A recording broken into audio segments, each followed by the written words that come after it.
चार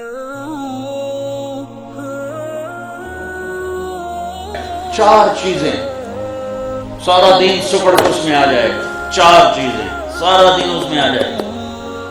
अरबअन मन कुन्न फीह मा दर्रहु मा फातहु मिन दुनिया। मेरे जिस उम्मती को चार चीजें मिल गईं फिर कुछ भी न मिला तो सब कुछ मिला, और ये चार न मिली सब कुछ मिला तो भी कुछ न मिला। चार अरबअन मन कुन्न फीह। नमाज के बाद चार बातें। चार सिद्क़ हदीसिन, जो सच बोलता हो झूठ न बोलता, जो सच बोलता हो झूठ न बोलता, जो सच बोलता हो झूठ न बोलता। है हिफ्ज़ अमानतिन, जो किसी को धोखा न देता हो, फ्रॉड न करता हो, धोखा न देता हो, फ्रॉड न करता हो। मेरे नबी ने फरमाया मेरा उम्मती हर गुनाह कर सकता है, दो कभी नहीं करेगा। एक धोखा कभी नहीं देगा, एक झूठ कभी नहीं बोलेगा। एक धोखा कभी नहीं देगा, एक झूठ कभी नहीं बोलेगा। बच्चों, सच बोलना सीखो। मेरे मुआशरे की तबाही का सबब ये सियासी लोग नहीं है। मेरे मुआशरे की तबाही का सबब एक एक फर्द का झूठ बोलना है, एक एक फर्द का धोखेबाज होना है, एक एक फर्द का वादा खिलाफ होना है। जब तिजारत, झूठ, धोखा, फ्रॉड, फ्रेब, जिस मुल्क की FIR झूठी कटे, सारी तरतीब झूठ पे लिखी जाए, गवाह झूठे हों, वकील झूठा हो, तो आगे जज कहां से सच्चाई पर फैसला करेगा? और आगे जज भी अक्सर अपने फैसलों को बेचने के लिए तैयार बैठे हों, गवाह झूठ बोलने के लिए तैयार बैठे हों, बेगुनाह को 302 लगाने पर तैयार बैठे हों। मेरे मुआशरे का ज़वाल बिजली की कमी से नहीं है, मेरे मुआशरे का ज़वाल तिजारत की कमी से नहीं है। मिलें बंद हो रही हैं, इससे मेरा मुल्क नहीं डूबेगा। 3 दरिया हमारे खुश्क हो गए, मेरा मुल्क इससे नहीं अंधा होगा, तारीख होगा। मेरा मुल्क अंधा और तारीख है झूठ की वजह से, धोखेबाजी की वजह से। मेरे नबी ने फरमाया जिसने धोखा दिया मेरी उम्मत से खारिज हो गया। मेरे नबी ने फरमाया जब कोई शख्स झूठ बोलता है 3 मील तक, और एक रिवायत में आता है 1 मील तक, फरिश्ते उसके मुंह की बदबू से दूर भाग जाते। आपने फरमाया कच्चा प्याज खा के मस्जिद मत आओ, कच्चा प्याज खा के मस्जिद मत आओ कि बदबू होती है, फरिश्तों को तकलीफ होती है। लेकिन ये नहीं फरमाया कि फरिश्ते भाग जाते हैं। झूठ बोलने पर फरमाया फरिश्तों को इतनी बदबू आती कि 1 मील तक दूर भाग जाते हैं। ये तुम जितने बैठे हो ना, तुम ही अहद कर, सच बोलना, धोखा नहीं देना। मैंने 2 बातें बताई हैं, 2 बाकी हैं। सिद्क़ हदीसिन, हिफ्ज़ अमानतिन। मुसलमान सच बोलता है, झूठ नहीं बोलता। मुसलमान किसी को धोखा नहीं देता है, दयानतदार होता है। तीसरी हुस्न खलीक़तिन, अखलाक अच्छे मिल जाएं, अखलाक अच्छे मिल जाएं।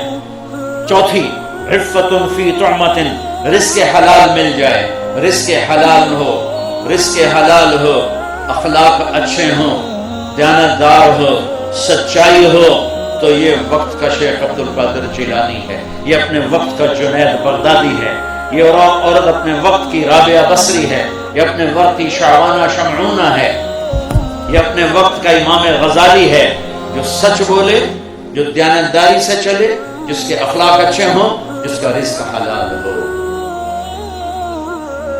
इसमें एक लफ्ज है हुस्न खलीक़त, अखलाक पर हुस्न का लफ्ज आया है कि अखलाक एक ऐसा अमल है जो इंसान को खूबसूरत बना देता है और उसके रिश्तों को खूबसूरत बना देता है। कोई भी रिश्ता हो, उसको जिंदा करने के लिए अच्छे अखलाक चाहिए। माँ बाप हैं, बहन भाई हैं, बीवी बच्चे हैं, खासतौर पर खामिद और बीवी का जो रिश्ता है ये ऐसा है कि इसमें सबसे ज्यादा अखलाक की जरूरत है। मेरे नबी ने 11 शादियां की, 2 आपकी जिंदगी में चली गई, अम्मा खदीजा, अम्मा ज़ैनब।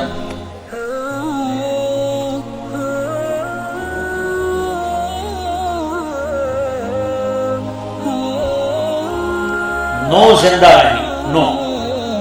میرے رب کی قسم، یہ شادی، یہ گھر 11 اور 2 چلی گئی، 9 ساتھ تھی، ہمیں خوبصورت زندگی سکھانے کے لیے تھی. چونکہ یہ رشتہ سب سے زیادہ حساس ہے، سب سے زیادہ کمزور ہے. باقی کوئی رشتہ ٹوٹتا نہیں، یہ ٹوٹ جاتا ہے، ایک بول پہ ٹوٹ جاتا ہے. اس لیے میرے نبی نے کہا علی طلاق سے بچنا، طلاق سے بچنا. جب کسی بچی کو ناجائز طلاق دی جاتی ہے تو اللہ کا عرش کانپ اٹھتا ہے. طلاق سب سے حلال میں سب سے بدترین کام ہے. طلاق سب سے بدترین کام. اور طلاق کی شرح بڑھ گئی ہے کہ برداشت کرنا. میرے بچوں، دنیا کو جنت بنانے کے چکر میں نہ پڑنا، یہ جنت نہیں بن سکتی. ایک دیہاتی آیا لاہور، اس نے اسٹیشن پر دیکھا لوگ ٹوائلٹ میں کھڑے ہو کے پیشاب کر رہے سارے. اب دیہاتوں میں بہت برا. تو جب وہ واپس گیا، وہ ایک منے منہ کر کے کھڑو کے پیشاب شروع کر. تو پچھو ایک بندے زور دی لت ماری، نام مراد ہے کی تک لاہور بناون لگا ہوں، تسی بناون ہی نہیں دیتا. میں تو لاہور بنائی دا پہ ہوں، تسی بناون ہی نہیں دیتا. تو یہ دنیا کو نا جنت نہ بنانا، نہ یہ جنت بن سکتی ہے. نہ کوئی آئیڈیل تلاش کرنا، یہاں آئیڈیل کو نہیں ملے گا، گزارا ہی ہوگا. یہ گزارے کا جہان ہے. آئیڈیل جہان اللہ نے آگے بھیجا. یہ رشتہ بہت اہم ہے. آپ سب نوجوان لڑکے لڑکیاں کٹھے پڑھتے ہو، اپنی مرضی کی شادیوں میں نہ چل پڑنا. اگر ماں باپ کی مرضی شامل نہ ہوئی تو دکھ اٹھاؤ گے. اور عشق چوتھے دن اتر جاتا ہے. 4 دن میں زیادہ ہی 10 دن وہ ہکے دیں کام پورا ہو جاتا ہے. زندگی تلخ ہے، تلخ ہے. اور عشق تخیلاتی فرضی چیز ہے، خوابوں کی چیز ہے. اور جب حقائق ٹکر لیتے ہیں تو سارے عشق معشوقیاں بھول جاتی ہیں. اس لیے ماں باپ کو بیچ میں شامل کرنا یہ اگلی زندگی کی برکت کے لیے بہت ضروری ہے، بہت ضروری ہے. جن کی گود میں پلے ہو، جنہوں نے پروان چڑھایا ہے، جو تمہیں پیسے دے دے کر خود بھوک کاٹ کے تمہیں یہاں تک پہنچاتے ہیں. پھر تم کہتے ہو میری تو لو میرج ہے، میں جو مرضی کروں، مجھے کون پوچھنے والا. ٹھیک ہے، اللہ نے تمہیں حق دیا ہے. تم اگر اپنی پسند کی شادی کرنا چاہتے ہو، شرم تمہیں حق حاصل ہے. لیکن ماں باپ کو کراس کر کے نہ کرنا، ورنہ بے برکت ہو جاؤ گے، زندگی تلخ ہو جائے گی. ماں باپ کی دعاؤں کو بیچ میں، ماں باپ کے لیے الگ کہتا ہوں کہ یہ اولاد کا حق ہے. اگر اولاد کہے کہ میں یہاں شادی نہیں کرنا چاہتا، پھر ڈنڈے لے کے کھڑے نہ ہو جاؤ کہ نہیں اتھے ہی کرنا، نہیں تو بیٹھا رہو.